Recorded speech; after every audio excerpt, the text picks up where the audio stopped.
اچھا، عرفات اور مزدلفہ میں دو نمازیں جو جمع کرتے ہیں اس کا کیا حکم ہے؟ کوئی شخص حج کے سفر پہ جاتا ہے تو حج کے سفر میں وہ نماز قصر ادا کرے گا، مسافر والی نماز ادا کرے گا یا مقیم والی نماز ادا کرے گا؟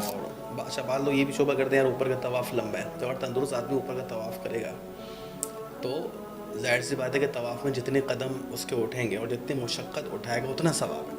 تو اگر اوپر کا طواف 3 طوافوں کے بقدر ہے قدم کے اعتبار سے تو انشاءاللہ اس کو ثواب بھی اتنا ہی ملے گا۔ وہ یہ نہ سمجھے کہ بھائی نیچے کا ایک طواف اور اوپر کے ایک طواف کا ثواب برابر ہو گیا، کیونکہ اوپر والے طواف لمبا ہے اس میں قدم بھی زیادہ ہیں۔ جو سوا ان العاکف فیہ والباد، کہ جو وہاں کے مقامی ہیں وہ اور جو باہر سے آ رہے ہیں جن کو آفاقی کہتے ہیں، دونوں کا حق برابر ہے بیت اللہ شریف میں۔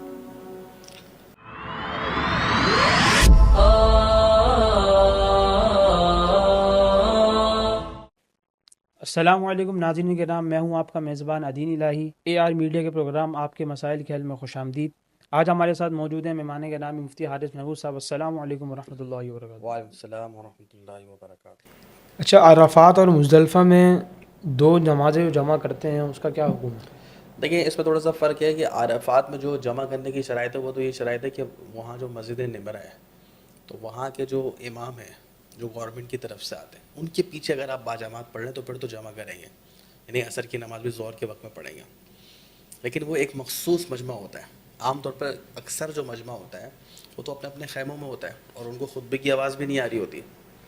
تو جب آپ اپنے خیمے میں اور اپنے طور پر کسی کے جو ہے ایک امام مقرر کر لیا مشورے سے، بھائی آپ نماز ہمیں پڑھائیں گے، ہر گروپ کے ساتھی ہوتے ہیں، تو پھر ان کے لیے جمع کا مسئلہ نہیں ہے، وہ تو ظہر کے وقت میں ظہر ہی پڑھیں گے، عصر کے وقت میں عصر ہی پڑھیں گے۔ عرفات میں یہ تو مسئلہ ہے۔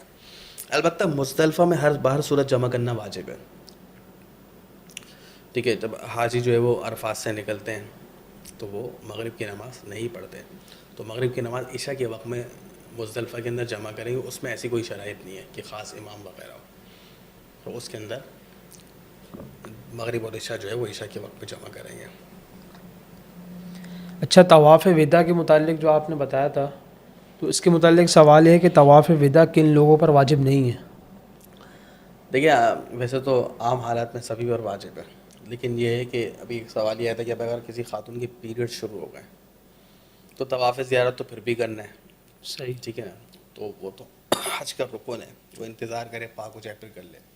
لیکن اگر طواف وداع کا جہاں تک مسئلہ کوئی ایسی صورت نہیں نکلی تو طواف وداع جو ہے وہ اس سے ساقط ہو جائے گا۔ وہ اگر نہیں کر دیا اور اپنے ملک آ جاتی ہے، طواف وداع نہیں کیا کسی خاتون نے پیریڈز وغیرہ کی وجہ سے، تو اس پر کوئی دم یا صدقہ واجب نہیں ہوگا۔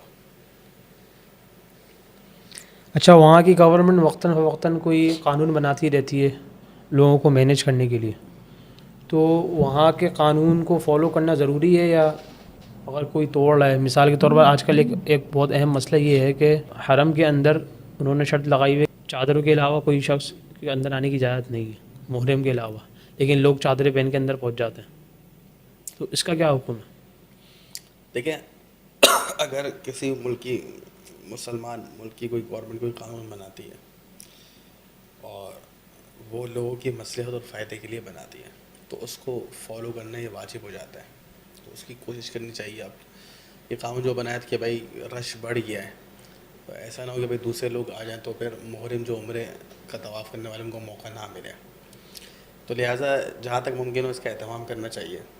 البتہ اس میں دوسری بات یہ بھی ہے کہ بیت اللہ سے متعلق بعض آیات ایسی ہیں کہ اس میں جو سوا ان العاکف فیہ والباد، کہ جو وہاں کے مقامی ہیں وہ اور جو باہر سے آ رہے ہیں جن کو آفاقی کہتے ہیں، دونوں کا حق برابر ہے بیت اللہ شریف میں۔ لہٰذا اگر کوئی شخص اس طریقے سے چلے جاتا ہے تو اس کو چاہیے کہ وہ نہ جائے، تو اس کو بعض اہل علم کہتے ہیں کہ بھائی ہم اس کو جو ہے گناہ گار نہیں کہہ سکتے، کیونکہ اس کا بھی حق اتنا ہی ہے۔ اور پھر اس پہ یہ بھی دیکھنا چاہیے کہ بھائی جو جا رہا ہے تو وہ جوان ہے یا بوڑھا ہے، کیونکہ خواتین کے لیے تو مطلق نہیں جا جاتے ہیں، ٹھیک ہے، تو بہتر ہے کہ جہاں تک بچ سکتے ہیں بچے۔ اور اچھا بعض لوگ یہ بھی شعبہ کرتے ہیں یار اوپر کا طواف لمبا ہے، تو اگر تندرست آدمی اوپر کا طواف کرے گا تو ظاہر سی بات ہے کہ طواف میں جتنے قدم اس کے اٹھیں گے اور جتنی مشقت اٹھائے گا اتنا ثواب ہے۔ تو اگر اوپر کا طواف 3 طوافوں کے بقدر ہے قدم کے اعتبار سے تو انشاءاللہ اس کو ثواب بھی اتنا ہی ملے گا۔ وہ یہ نہ سمجھے کہ بھائی نیچے کا ایک طواف اور اوپر کے ایک طواف کا ثواب برابر ہو گیا، کیونکہ اوپر والے طواف لمبا ہے، اس میں قدم بھی زیادہ ہیں.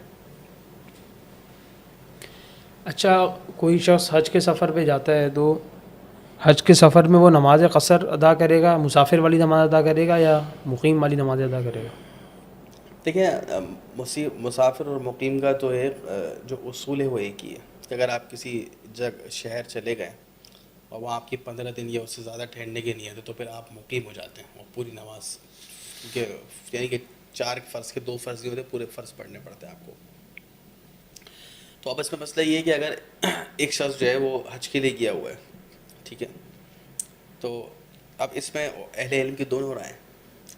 ایک رائے تو یہ ہے کہ بھائی آپ مکہ مکرمہ اور حج کے دنوں کو ملائیں گے. مکہ مکرمہ کے جو دن ہیں آپ کے اور حج کے دن کے جو ملا کے اگر اس کے 15 دن یا اس سے زیادہ بندے تو وہ مقیم ہو پوری نمازیں پڑھے گا، ٹھیک ہے. لیکن اگر مکہ مکرمہ کے جو دن ہیں حج کے دن ملا کے تو 15 دن بنتے ہیں، لیکن اگر حج کے دن ہٹا دیں، جیسے مثال کے طور پر کوئی شخص 11 دن مکے میں رہے اور حج کے ایام شروع ہو گئے، تو بعض اہل علم کہتے ہیں کہ بھائی یہ جو 11 دن ٹھہرا ہے حج کے ایام اس کے ساتھ کاؤنٹ نہیں ہوں گے. اچھا، تو وہ کہتے ہیں قصر کرے گا. تو لہٰذا آج کل دونوں رائے چل رہی ہوتی ہے، تو اس میں کوئی جھگڑے کی بات نہیں ہے. جس کو جن اہل علم پر اعتماد اور اس کے خیمے والے زیادہ جس پہ عمل کر رہے ہیں اس پہ عمل کر لیں. البتہ بعض صورت اتفاقی ہیں، وہ یہ ہے کہ مثال کے طور پر آپ کے مکہ مکرمہ اور حج کے دن دونوں ملائیں تو کم ہی بنتے ہیں. جیسے بعض لوگ جو بالکل آخر میں جاتے ہیں، بھائی 3 دن رکیں گے اور پھر حج آ جائے گا، 6 دن رکیں گے حج آ جائے گا، تو 11 دن ہوئے، تو ملا کے بھی 11 دن ہے، تو پھر تو وہ قصر ہی کرے گا. صحیح. اور بعض لوگ ایسے ہوتے ہیں جو بالکل کافی پہلے چلے جاتے ہیں، جیسے حج کے دن سے پہلے 16-17 دن پہلے چلے گا یا 15 دن پہلے گئے، تو 15 دن ان کے مکے میں ہی ہو گئے اور پھر حج شروع ہو رہا ہے، تو وہ سب کے نزدیک مقیم ہے. تو یہ 2 صورتیں اتفاقی، اس میں کوئی اختلاف نہیں ہے. اختلاف اس میں ہے کہ مکہ مکرمہ کے جو دن ہیں وہ 15 سے کم ہے اور حج کے دن ملا دو تو 15 یا اس سے زیادہ ہو جاتے ہیں. تو بعض اہل علم کی رائے یہ پوری پڑے گا اور بعض اس علماء کہتے ہیں کہ بھائی اس میں بھی قصر کرے گا، ٹھیک ہے.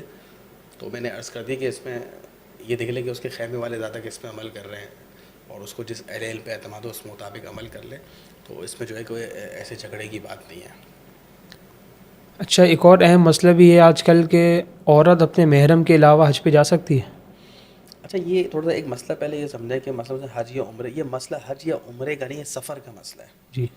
کہ حدیث شریف میں کہ جو اللہ اور آخرت پر ایمان رکھتی ہے عورت، تو وہ 3 دن رات سے زیادہ سفر نہ کرے مگر کہ اس کے ساتھ اس کا شوہر ہو یا کوئی محرم ہو، جیسے بیٹا ہے جو بالغ ہے یا بھائی ہے یا والد، چاچا، ماموں.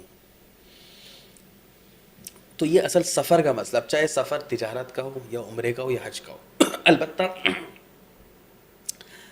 بعض اہل علم کی رائے یہ ہے کہ حج چونکہ فرض ہے، ٹھیک ہے، تو اگر کسی خاتون کے پاس اتنے پیسے آ گئے اور اس پہ حج فرض ہوئی، اس کو محرم نہیں مل رہا، تو انتظار کرے کچھ سال.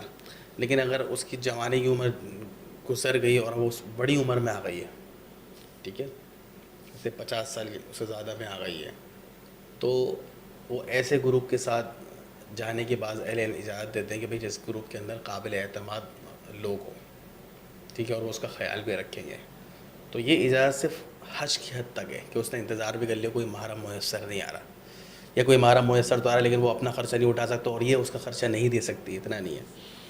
تو پھر جو ہے صرف کیونکہ حج فرض ہے تو حج کی جو ہے بعض اہل علم نے اجازت دی ہے. لیکن عمرہ ہے یا تجارت کا سفر ہے اس میں تو بالکل منع کرتے ہیں. اچھا، ایک سوال یہ ہے کہ پہلے ایک سوال یہ آیا تھا کہ جب احرام کھولتے ہیں تو قصر یا حلق کرانا ضروری ہے. اگر کسی شخص کے سر پہ بال ہی نہیں ہے یا ابھی وہ کچھ ٹائم پہلے ہی گنجا ہوا ہے تو اس کے لیے کیا حکم ہوگا؟ پھر وہ اس طرح پھروائے؟ جی بالکل یہی حکم ہے. جیسے میں نے عرض کی کہ بھائی جب آپ نے یہ پہلی دفعہ حلق کرا لیا، یہ صرف حج میں نہیں، عمرے میں بھی جو لوگ چاہتے ہیں تو عمرے میں بھی یہاں سے جب عمرہ کریں گے تو حلق کرائیں گے. حلق آپ نے کروا لیا، آپ اگلے دن ہی یا 2 دن میں عمرہ کر رہے ہیں تو نہ بال بالکل معمولی آتے نہ ہونے کے برابر، تو ایک ہی آپشن ہے، بالکل آپ اس طرح پھروائیں گے، ضروری ہے. اس کے بغیر تو احرام کی پابندیوں سے نہیں نکلیں گے آپ. اچھا، عورت کے لیے بال کاٹنے کی کیا مقدار ہے جی احرام دیکھیں، کھولنے سے؟ خاتون کے لیے یہ ہے کہ بھائی وہ اپنے بالوں کے 4 حصے کرے اور 4تھائی حصے کے بعد 1 پوری کے بقدر کاٹ دیں، اچھا. وہ آرام سے نکل جائے گی. تو یہ اگر دوبارہ عمرہ کر رہی ہے تو پھر وہ لوگ ایک حصہ کا تو اس طرح ہو گیا تو بقیہ 3 حصے رہ گئے، تو اس طریقے سے وہ کر لے، ایک حصہ لے کے چوتھا حصہ. البتہ اس میں یہاں یہ بات ایڈ کروں گا، چاہے مرد ہو یا عورت، اس میں بھی بعض لوگ جو ہے بہت کوتاہی کرتے ہیں، بس ایسی 2-3 لٹیں لی اور کھاٹتی ہے، وہ سمجھتے ہیں اس سے حلال ہو جاتے ہیں. حالانکہ یہ مسئلہ نہیں ہے، بلکہ پورے سر کے چوتھائی بال، پورے سر کے بال ایک پورے کے بقدر کاٹنا یہ مستحب بہتر ہے. لیکن کم سے کم درجہ کیا ہے؟ چوتھائی سر کے بال ایک پورے کے بقدر کٹیں گے تو آپ احرام سے نکلیں گے، چاہے مرد ہو یا عورت. صحیح. ورنہ یہ کہ ایک لٹ یہاں سے لے لی، 2 لٹ یہاں سے لی، وہاں سے بال کا کچھ نہ کچھ بال کاٹ دی گئے، حالت احرام سے نکل گئے، اس صورت میں آپ احرام کی پابندیوں سے نہیں نکلیں گے. اور آپ نے سمجھ لیا میں احرام سے نکل گئی اور آپ اس میں جو ہے وہ پھر قمیص شلوار آپ نے سلے ہوئے کپڑے پہن لیا، آپ نے صابن سے منہ دھو لیا، تو بہت خطرے کی بات ہے. بعض صورتوں میں پھر 1 دم یا بعض صورتوں میں 2 دم تک واجب ہو جاتے ہیں. مفتی صاحب قیمتی وقت دینے کا شکریہ. اللہ تعالیٰ ہم سب کو ان مسائل پر عمل کرنے کی توفیق عطا فرمائے. السلام علیکم ورحمۃ اللہ.